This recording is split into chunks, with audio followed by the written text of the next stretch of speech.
लोकसभा रांची। झारखंड के 14 लोकसभा सीटों में से एक रांची राजनीतिक प्रतिष्ठा की लोकसभा सीट है।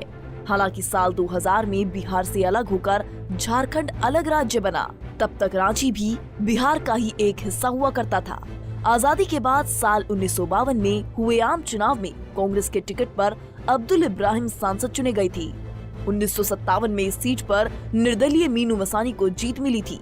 हालांकि इसके बाद 1962, 1967 और 1971 में कांग्रेस के पीके घोष लगातार 3 बार सांसद चुने गए।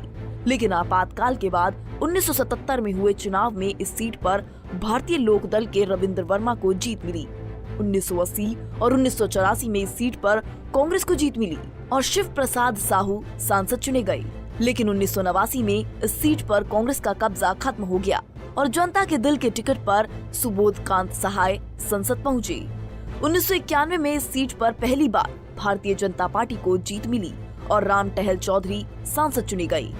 इसके बाद 1996, 1998 और 1999 तक लगातार राम टहल चौधरी सांसद रहे। सन 2004 में एक बार फिर कांग्रेस ने वापसी की और सुबोध कांत सहाय सांसद चुने गए। 2009 में भी यह सीट उनके हाथ में ही रही, जबकि साल 2014 के मोदी लहर में यह सीट बीजेपी के खाते में गई और एक बार फिर से राम टहल चौधरी सांसद चुनी गई। 2019 के लोकसभा चुनाव में यहां से बीजेपी के संजय सेठ ने जीत हासिल की थी।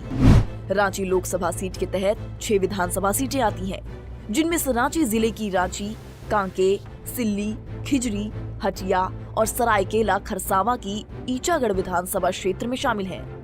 साल 2019 के लोकसभा चुनाव में बीजेपी कैंडिडेट संजय सेठ को जीत मिली थी।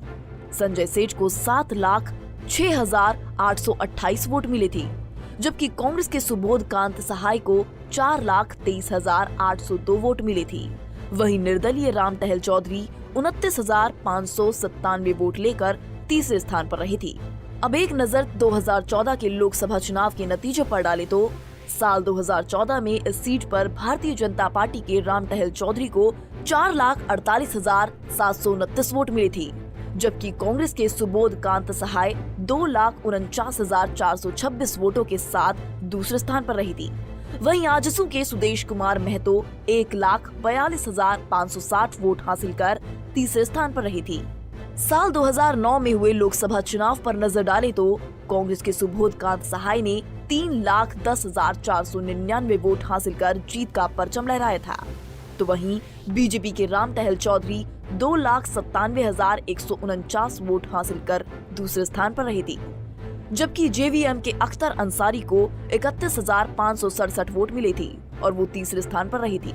साल 2004 में हुए लोकसभा चुनाव पर नजर डालें तो कांग्रेस के सुबोध कुमार सहाय ने 2,84,035 वोट हासिल कर जीत का परचम लहराया था, तो वहीं भारतीय जनता पार्टी के राम टहल चौधरी 2,68,614 वोट हासिल कर दूसरे स्थान पर रही थी, जबकि निर्दलीय बंधु तिर्की को 52,380 वोट मिले थे और वो तीसरे स्थान पर रही थी।